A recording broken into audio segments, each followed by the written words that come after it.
Real quick, I want to tell you about a free webinar I'm hosting on April 25th at 1 p.m. Eastern Time called Repurposing Content for Your Podcast. Depending on the guru of the day, you need a podcast, you need to be on TikTok, you need to be posting on LinkedIn, and don't forget your own blog and newsletter. And this can lead to burnout fast. But I'm here to tell you a better way. By repurposing content, there's a reason I'm able to publish 3 podcast episodes per week, 3 newsletters, and post on LinkedIn almost daily. So in this free 60-minute webinar, you will learn how to capture content ideas as easily as possible, how to build your own content flywheel from content you've already created, how to keep track of everything, and how to create a two-way street where you're repurposing for and from your podcast. Sign up for free today at profitablepodcaster.fm/repurpose. If you are struggling to create content, you need this webinar. Again, that URL is profitablepodcaster.fm/repurpose. Over the last few weeks, we have talked about sponsorship, how to find sponsors, how to keep sponsors, if you need a sponsorship contract. But what we haven't talked about yet is perhaps the question I get the most. How do I price my sponsorship? Now, you'll know if you've been listening that I reference a few ways in previous episodes. The most common is cost per milli or CPM, but I have a different way for you, and that's what I want to talk about in today's episode. So hang tight, because I am going to give you the formula, the framework that you need to price your sponsorships. Hello and welcome to Make Money Podcasting, where I teach you how to make your first $10,000 with your podcast. On this show, you'll learn tried and true methods to increase your revenue and turn your podcast from a money pit into a money maker. Hi, I'm your host, Joe Casabona, and my podcasts have been making money from day one without a lot of downloads. I'll share everything I know with you here on Make Money Podcasting. So first, let's talk about CPM. This is a term that you've probably heard before because this is the most common way to price sponsorship for big podcasts. CPM stands for cost per milli or cost per mille, I've heard people pronounce it as. And that means there is a dollar amount per 1,000 downloads. So let's just say you have 1,000 downloads and your CPM is $20. That means you can charge $20 per sponsorship. If your CPM is 5,000 downloads, and this is downloads per episode within a 30-day period, just to be clear. So again, if your CPM is 5,000 downloads in the first 30 days per episode, then you can charge $100 per sponsorship. Now, if you're getting 5,000 downloads in the first 30 days, that puts you in the top 5% of podcasts.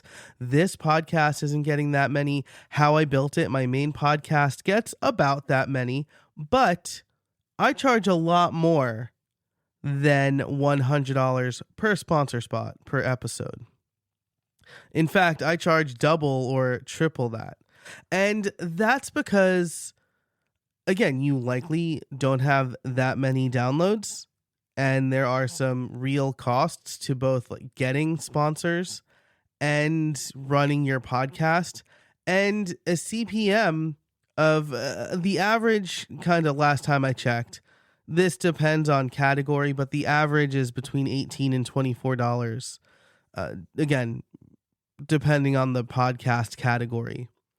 So if we just say $20, for most podcasts, that's not going to be worth it. Like it wouldn't be worth it to sell at 1,000 downloads per 30 days. CPM just wouldn't make sense. You'd make a lot more money not selling those ad spots and instead selling your own product or promoting your mailing list, because I'm going to guess that the email addresses on your mailing list are worth a lot more than $20. So how can smaller podcasters like you, like me, make money with sponsorship? Well, you probably don't have the downloads, but you might have followings in other areas. Facebook, Twitter, Instagram, TikTok, your social media, other social media, your mailing list, YouTube, website visitors. You probably have an audience bigger than just the number of downloads in your podcast. I've coached people who have smaller podcasts, but they have a mailing list of 8 or 10,000, and newsletter sponsorships are blowing up right now. So when you put together an offer, instead of calculating your cost based on CPM, you can calculate what I call your overall reach. I've heard other podcasters use that term or other terms, but you're basically calculating for your sponsor how many people overall you'll reach. So let's look at an example. Let's say you get 50 downloads per episode over a 30-day period, but you have 4,000 Twitter followers. You have 600 Instagram followers. Your mailing list is, let's say, 2,000. So I think I have to read the tape back, but we said 50 downloads, 4,000 Twitter followers. So that's 4,050. 600 Instagram followers. That is 4,650. 2,000 people on your mailing list. That's 6,650, which is your overall reach, right? You're adding up your audience across all of these platforms. And I know what you're thinking, right? You're thinking, well, what if people on my mailing list also happen to listen to the podcast? That's a little unlikely. You might have some overlap, but I don't think the overlap is going to be significant enough for you to subtract. But if you want, calculate the overall reach and then round down to the next round number, whatever. But I don't think that's going to make an impactful difference, because your audience is going to either be on your newsletter, right? And then you promote your show to your newsletter, and maybe some people will listen, or they'll just read the notes. Or there are going to be people who listen to the podcast who have no idea that you have a newsletter. So reasonable to think that calculating your overall reach is you're just going to kind of take the raw numbers and add them up. But if you want to, again, round down or take 10% off or whatever, that's totally up to you. But let's use this overall reach of 6,650. You can put together an offer that is something like this: a mid-roll ad read that is 60 seconds long, 3 tweets the week the episode airs where you talk about the sponsor, 1 Instagram post, story, or reel that goes up per week about the sponsor, and then a dedicated area in your newsletter where you have a section where you talk about the sponsor and thank them. This adds a ton of value for your potential sponsors. And it makes, so it just kind of blows that $20 CPM out of the water. That's how I charge $250 to $350 per sponsor spot. And because your audience trusts you and you're speaking from the heart, you're going to help with conversions, right? So this is the other thing. You look at, say, Squarespace or Casper or MeUndies or some of these other bigger companies who are just kind of trying to cast a wide net and reach as many people as possible. Those are general purpose sponsors who are just trying to go by volume, right? It's Coca-Cola doesn't measure ROI from Super Bowl ads. You can't. I mean, you know how many people watched the Super Bowl, but you don't know how many people watched your specific commercial, and you don't know how many people were encouraged to drink a Coca-Cola after seeing the ad. You just don't know those things. You're going for brand recognition there. And so when we talk about our smaller audiences, I like to call them like small but loyal or small but mighty. They listen to you because they trust you. And so when you make a recommendation, even if it's paid, they are more likely to listen to that. And I make it really clear to my listeners that A, there are sponsor spots. B, I vet those sponsors. I don't just recommend anybody who's going to hand me a paycheck. And that's really important. It's really important for them to know. It's really important for me to say. And I've had sponsors before where nothing against them, I just didn't think they were a good fit. One was Manscaped. They are let's call them a gentleman's grooming company. And they wanted to sponsor my podcast. And I said, I'm sorry, I just don't think men's grooming tools are a good fit for my audience, and I declined them. The same thing with another sponsor that wanted a lot of, well, this goes into kind of contract negotiations and what they're asking for, but I had another sponsor who I wasn't sure if they were a good fit. They did send me the product to try, but they didn't want me to make it clear that it was paid placement. They wanted me to work their product into the conversation. And I told them no deal on that. Because I need to make it clear. I make it clear when there's a current sponsor read, like music usually plays in the background, or I say like this episode is brought to you by. But also when I mention a former sponsor or current sponsor outside of that sponsor spot, I make it clear that they are a current or former sponsor. I want to be very upfront about that. And because of that, my audience trusts me. And so when I recommend something, they're more likely to convert. Or there's such great brand alignment with my audience and the sponsor that they're more likely to convert. I've called this CPA or cost per acquisition. I think cost per acquisition is a little bit different, right? Because that's basically an affiliate program in my eyes. If you're getting paid per acquisition, that is an affiliate program. And I personally don't do affiliate programs, and sponsorships are very different to me.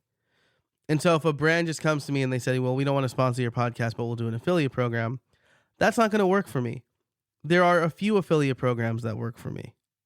So that is, I think CPA or cost per acquisition is different, but calculating your overall reach, this is the formula you want. And I'm not going to tell you like how much to charge. Like there's no like formula like, oh, calculate your overall reach, then divide by 5. And that's how much you can charge per sponsor spot.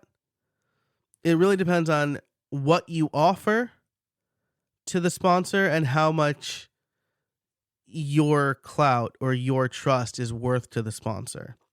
I will say this though. I recently interviewed Justin Moore on my main podcast. I shouldn't call it my main pod. It's my interview podcast. It's my older podcast, I guess. I do both of these weekly, so they're both my main podcasts. But on how I built it, I interviewed Justin Moore. And he told me that we should stop making our prices public. I had prices listed on the sponsor page, so sponsors could just be like, yep, okay, this is the package I want. But again, that works for maybe bigger, and like NPR doesn't make their prices public, but maybe for bigger podcasts where they are straight up calculating CPA or CPM, that's going to make more sense. But for us, where we're adding value beyond just reading a sponsor spot, you're probably going to want to come up with a custom package. And so I thought that Justin offered really good advice here that I want to reiterate here. I will link his episode in the show notes for this, which you can find in your podcast app or over at makemoneypod.com/214. That's season 2, episode 14. So the advice he gives is get on a call with the sponsor. I know that people, especially my former space, never wanted to get on a call. They're like, why would anybody want to talk to somebody on the phone? But let me tell you, if somebody is willing to hand you like a $10,000 check, they're worth the phone call. Even if it's just to make sure that you're not like some fly-by-night email address that's going to take their money and run. So get on the call with them and ask them this question. What makes this a win for you? Because honestly, some brands might not be looking for conversions. Maybe they're looking for brand awareness. Maybe they just want to be associated with you because you're a trusted voice in your space. That happens to me a lot in the WordPress space. WordPress companies will approach me. They want to sponsor my work because they want me talking about their stuff. And so take some notes. Ask them what channels, what areas they want to be more visible on. I always say podcast sponsorship is my main offering, but I also do these other things. What works best for you? And then come up with 3 sponsorship packages. Give them options. Shoot your shot on one of them. And be like, hey, for $10,000, you can get a half-year sponsorship on my podcast. I'll create 3 videos on my YouTube channel, and I'll post a Instagram reel, 10 Instagram reels that you can then repurpose for like organic sharing. So for us, for me, for you, it's not just about CPM. It's about offering value to a brand that wants to align themselves with us. And so to recap, don't use CPM to price your podcast sponsorships. Instead, calculate your overall reach. Look at the places where you have presence, add up all of those subscribers, followers, listeners, and then think of a few things, right? You don't have to go into every sponsorship like pitch call cold. Think of a few things you're willing to offer sponsors, right? If you're not willing to make YouTube videos, then don't offer it. If you prefer to make reels where you talk about the brand or you highlight the brand in some way, then do that instead. And create this kind of a la carte menu for yourself. Get on a call with a potential sponsor and come up with a custom package based on what makes a win for them. So there you go. That's how you price your sponsorship. I hope this was really helpful for you. If it is, share this episode with a friend and say, hey, I know that you do sponsorships. Here's how Joe prices his, and this is how he's been doing it for 7 years. His podcast was sponsored before it even launched. So I'd really appreciate that. Thanks so much for listening to Make Money Podcasting. Again, for all the show notes, you can head over to makemoneypod.com/214. And until next time, I can't wait to see what you make.